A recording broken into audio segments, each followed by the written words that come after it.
Assalamualaikum warahmatullahi wabarakatuh. Perkenalkan, nama saya Hasna Laila Mardiah, NRP 23 2023 003. Di sini saya akan mempresentasikan tentang tugas 4, yaitu prinsip kuadrat terkecil. Yang pertama, jelaskan apa yang dimaksud dengan nilai yang paling mungkin.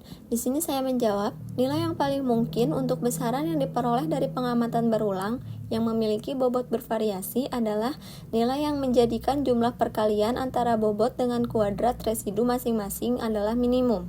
Yang kedua, jelaskan syarat hitung perataan kuadrat terkecil tertimbang tuliskan dalam bentuk persamaan. Yang kedua, jelaskan syarat hitung perataan kuadrat terkecil tertimbang tuliskan dalam bentuk persamaan. Persamaan yang pertama yaitu W1 dikali V1 kuadrat ditambah W2 dikali V2 kuadrat ditambah sampai W tahingga dikali V tahingga dikuadratkan sama dengan sigma W dikali V dikuadratkan sama dengan minimum. Setelah itu disubstitusikan ke nilai residu dalam persamaan M dikurangin Zn sama dengan Vn. Maka akan diperoleh persamaan sebagai berikut ini. W1 dalam kurung M dikurangin Z1 dikuadratkan ditambah W2 dalam kurung M dikurangin Z2 dikuadratkan sampai W tahingga dikali M dikurangin Z tahingga dikuadratkan sama dengan minimum. Syarat minimum diberlakukan dengan menurunkan persamaan yang kedua tadi terhadap M dan mengatur persamaan yang dihasilkan sama dengan 0, sehingga diperoleh hasil persamaan sebagai berikut. Lalu persamaan yang ketiga tadi dapat disusun ulang menjadi sebagai berikut seperti yang sudah saya tunjukkan di bawah ini, di mana sigma WZ sama dengan sigma M, sehingga didapatkan rumus untuk menghitung nilai rata-rata berbobot seperti di bawah ini. Lalu yang selanjutnya, apa yang dimaksud dengan model stokastik? Dalam hitung perataan, model stokastik adalah model yang menggambarkan ketidakpastian atau variabilitas dalam pengukuran data yang diambil dari pengamatan. Dalam hitung perataan, sangat krusial untuk memilih model stokastik atau pembobotan yang tepat, karena bobot pengamatan mengontrol jumlah koreksi yang diterima selama hitung perataan. Pengembangan model stokastik tidak hanya penting untuk hitung perataan dengan pembobotan, tetapi juga relevan dalam hitung perataan tanpa pembobotan, di mana semua pengamatan diasumsikan memiliki bobot yang sama sehingga model stokastik terbentuk secara tidak langsung. Jika model stokastik yang dipilih tidak tepat, hal ini dapat mengurangi kemampuan untuk mengidentifikasi kesalahan besar dalam kumpulan pengamatan tersebut. Selanjutnya, apa itu fungsi model stokastik dalam hitung perataan? Model fungsional dalam hitung perataan adalah sebuah persamaan atau sekumpulan persamaan yang menyatakan atau mendefinisikan syarat dari suatu perataan. Ada dua bentuk dasar untuk model fungsional. Yang pertama, perataan bersyarat atau conditional adjustment.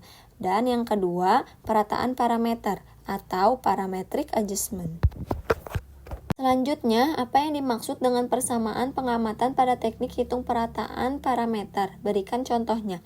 Dalam proses perataan parameter, pengamatan ditunjukkan sebagai fungsi dari parameter yang tidak diketahui yang tidak dapat diukur secara langsung. Contohnya, dalam survei bidang datar, persamaan koordinat yang diketahui digunakan untuk memodelkan variabel seperti sudut, arah, dan jarak yang telah diukur. Oleh karena itu, pengamatan yang dilakukan menjadi representasi dari parameter-parameter tersebut, memungkinkan kita untuk memperkirakan nilai dari parameter-parameter yang tidak diketahui dengan lebih akurat. Lalu yang selanjutnya, jika suatu persamaan pengamatan tidak linear, apa yang harus dilakukan untuk melinearisasi persamaan tersebut? Jelaskan dan tuliskan dalam model matematikanya. Di sini saya menjawab, di dalam perataan parameter, fungsi umum berbentuk non-linear diubah ke dalam bentuk linear melalui uraian Deret-Taylor. Hal ini menjadikan hitung perataannya lebih sederhana, walaupun dapat berakibat perataannya dilakukan secara iterasi. Misalnya, fungsi non-linearnya berbentuk Li sama dengan Fi dalam kurung X, Y, Z, di mana parameternya 3 buah yaitu X, Y, dan Z, dan banyaknya besaran yang diukur ada N buah. N lebih dari 3. Menurut uraian Deret-Taylor yang seperti rumus di bawah ini, di mana F dalam kurung X derajat, Y derajat, Z derajat merupakan harga awal deret atau merupakan harga pendekatan Li.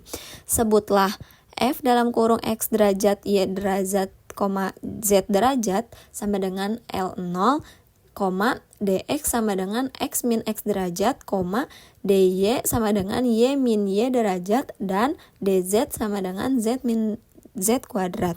Untuk dx, dy, dan dz yang cukup kecil, artinya x sama dengan x derajat, y sama dengan y derajat, dan z sama dengan z derajat. Kita dapat mengabaikan suku-suku berderajat 2 dan seterusnya sehingga mendapatkan persamaan seperti di bawah ini menjadi dalam bentuk linear. Dan yang terakhir, hitung nilai yang paling mungkin untuk A dan B pada persamaan di bawah ini dengan metode kuadrat terkecil.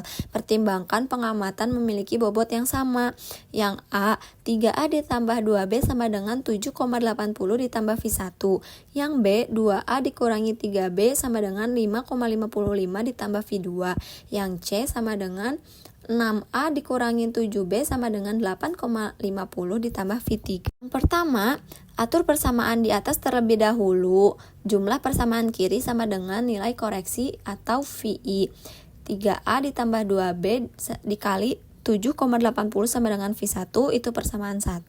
2A dikurangi 3B dikurangi 5,55 sama dengan V2 itu persamaan yang kedua. Dan persamaan yang ketiga, 6A dikurangi 7B dikurangi 8,50 sama dengan V3. Lalu yang kedua, buat persamaan total square residual.